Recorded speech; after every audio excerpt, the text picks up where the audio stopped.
You know, we love to talk about getting in shape a lot on this show, and we really like to work on being healthy.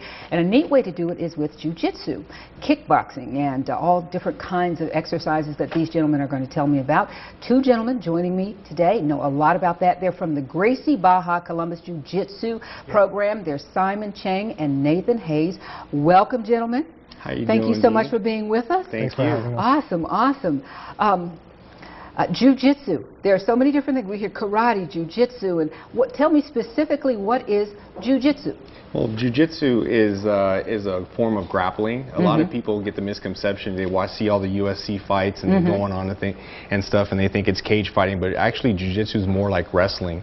It's more of taking an opponent onto the ground and then doing wrist locks or getting submission holds and stuff like that.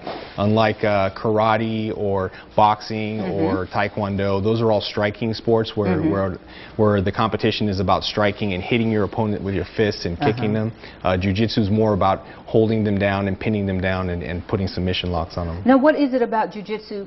Since you have a range of areas you could have gone into, why did you gravitate to jiu-jitsu? What do you like about that?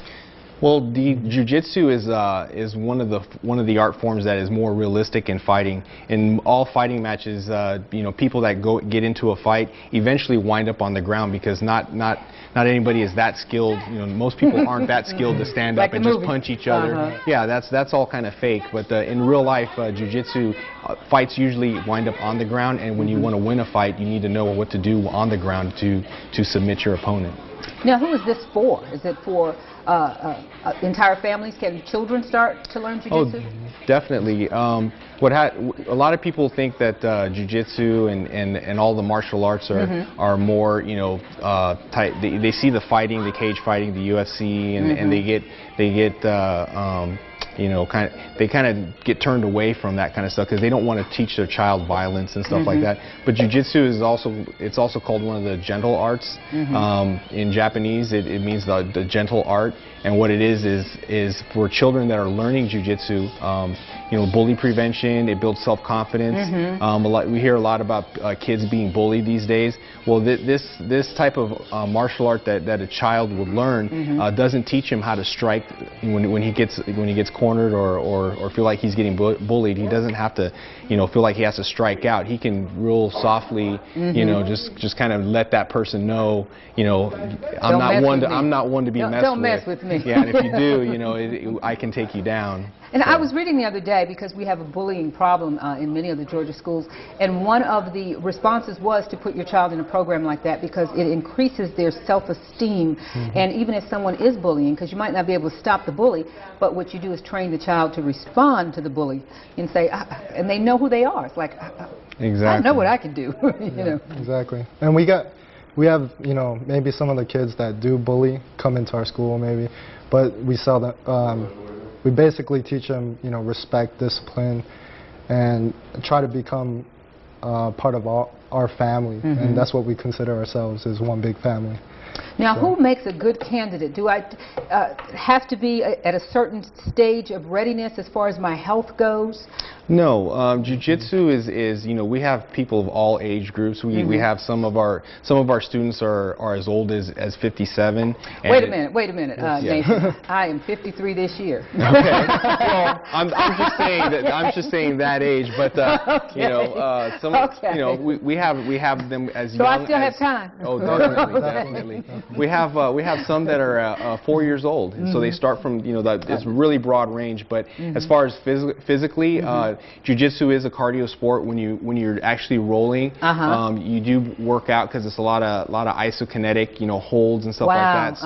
So there's a lot of strength involved. But it's also one of those environments where when you're rolling with your partner, you kind of match up with the person that you need to, and when you're doing your rolls or you're actually training, the amount of pressure and resistance that's given is really mutually. You kind of learn to respect each other, because we have some people that are purple belts, brown belts, and black belts, and rolling with the white belts, which is a lower ranking member. But jiu-jitsu is one of those forms where it's not about winning, it's about learning technique. It's an art of balancing and also leverage.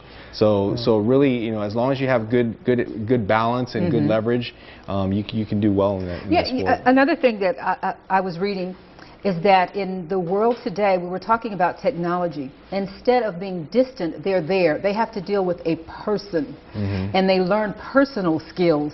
Exactly. There's so much involved other than just the physical training. Definitely.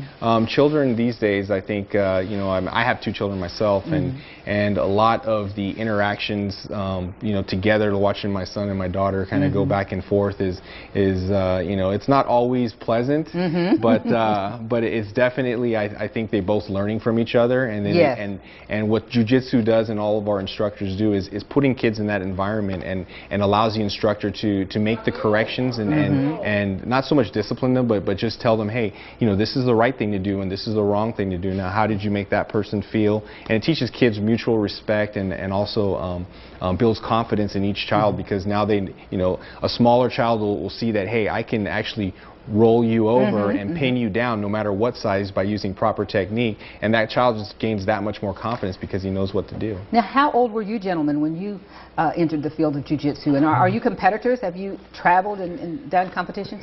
Yeah, I've started martial arts at a young age, just off and on, but I've never really found the one martial art that actually I grasped it. But as far as jiu-jitsu goes, I just started training about 2.5, 3 years ago, and I've really this is one of the art forms that I've really grasped hold of, because it's more of a family. Our past teacher, he just recently passed away last year, and me and Simon kind of got together and opened up the school in his honor.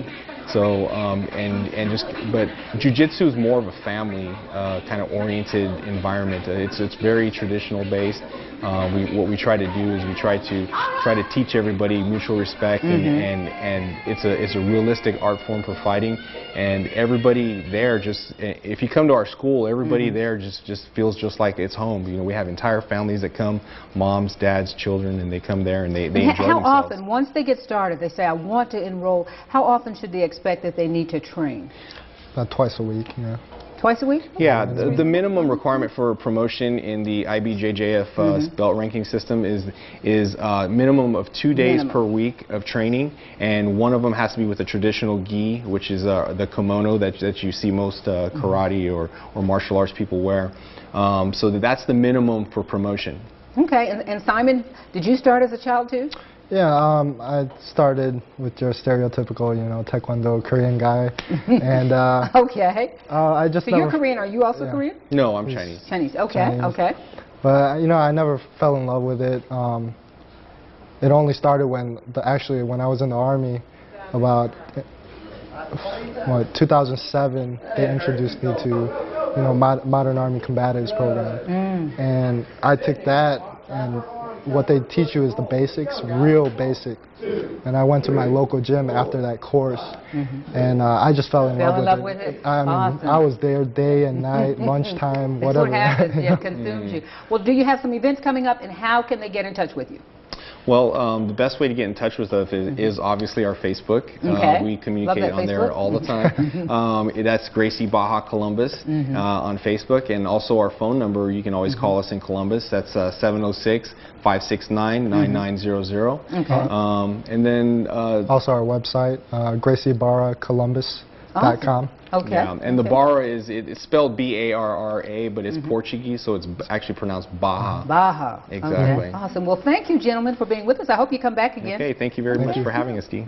Thanks again. That's Simon and Nathan, and they have promised to come back, so look forward to having them. We're going to have more coming up on the Dee Armstrong Show, so don't go away.